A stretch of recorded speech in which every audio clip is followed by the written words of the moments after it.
Aku sedih lah. Dia dah tak anggap aku sebagai anak dia lagi. Dah. Aku pasti satu hari dia terima kau semula punya. Kalau tak pasal tattoo ni semua, benda gini semua tak akan terjadi. Kau kan dah taubat dan insaf. Mun, terima kasih kau sudi jadi kawan dengan orang macam aku ni. Ya, dah. Deh, bila kau nak hilangkan tattoo-tattoo kau ni semua? Hilangkan tattoo Aish.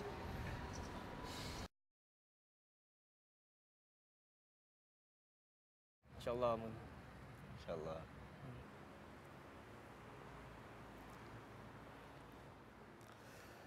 Tuan-tuan dan puan sekalian, semua kita dalam realiti kehidupan ada buat salah dan silap. Kesilapan, kesalahan sebenarnya bukanlah satu yang aib. Tetapi yang aibnya, kalau kita buat silap, kita tak mengaku kesilapan kita. Lebih aib lagi, kalau kita buat silap, kita tak tahu kepada siapa kita nak minta ampun kesilapan dan kesalahan kita. Sebab itu tuan-tuan dan puan, Allah Subhanahu Wa Taala beri peluang yang cukup besar kepada kita sebenarnya. Kalau kita buat salah dan silap, bila kita sedar kita ada Tuhan Allah Subhanahu Wa Taala yang Maha Pengampun, bahkan suka nak berikan pengampunan, sebagaimana doa kita, Allahumma innaka afuun tuhibbul afwa fa'fu anna. Ya Allah, Engkau suka beri pengampunan dan Maha Pengampun. Ini aku nak minta pengampunan, tolong ampunkan dosaku. Di bermulanya detik kita sedar kita ini ada buat silap, belum lagi kita minta ampun, kita sedar saya dah buat silap, saya nak kembali kepada Allah. Di situlah sebenarnya kejayaan kita yang paling besar, kerana kita telah rasa dan kita sedar bahawa kita ada Tuhan Allah Subhanahu Wa Taala yang Maha Pengampun. Dan sekaligus kita sedar bahawa kita ini hamba yang hina, hamba yang kerdil, yang kadang-kadang memang kita perlu kembali kepadanya untuk kita mengharapkan pengampunan daripada Allah SWT.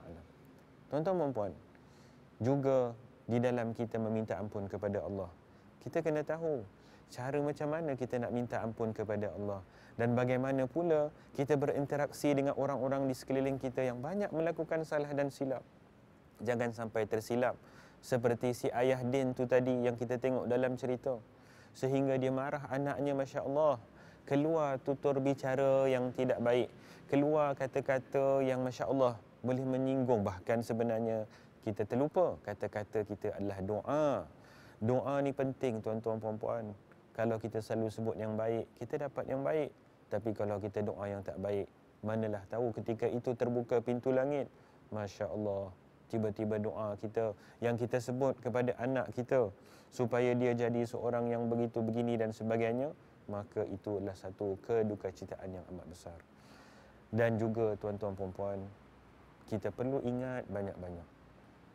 Kadang-kadang kita tengok orang tu buat baik, kita tengok si fulan buat jahat, kita pun cepat menghukum, seolah-olah hak untuk menentukan orang tu masuk syurga atau masuk neraka hak kita.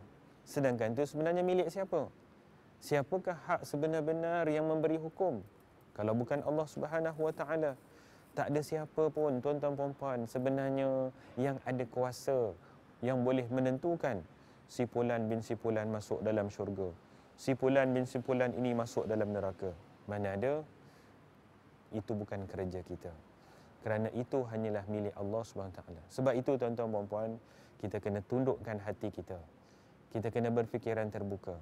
Bagaimana baik sekalipun seorang tu, kita doakan kepada dia, mudah-mudahan dia jadi ahli syurga.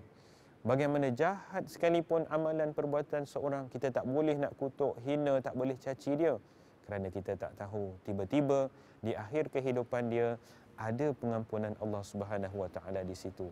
Sebaliknya, kita yang mengata, kita yang bercakap begitu begini, kita yang mengundang murka dari Allah Subhanahu Wa Taala. Sebab itu, marilah sama-sama saya mengajak tuan-tuan puan-puan sekalian, kita kembali kepada Allah Subhanahu Wa Taala. Kita tahu dan kita sedar kita ada kelemahan, dan kita tahu dan kita sedar kita ada Tuhan yang Maha Pengampun, sudi untuk mengampunkan dosa-dosa kita. Marilah sama-sama kita rebut peluang ini, dan saya berdoa mudah-mudahan semua kita digolongkan di kalangan orang yang bakal mendapat pengampunan dari Allah Subhanahu wa taala. Amin ya rabbal alamin. Sekian, qulu qawli hadza astaghfirullahal azim. Assalamualaikum warahmatullahi taala wabarakatuh.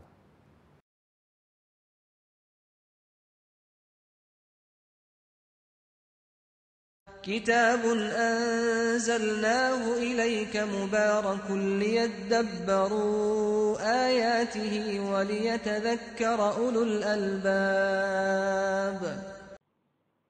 Al-Quran ini sebuah kitab yang kami turunkan kepadamu dan umatmu, wahai Muhammad.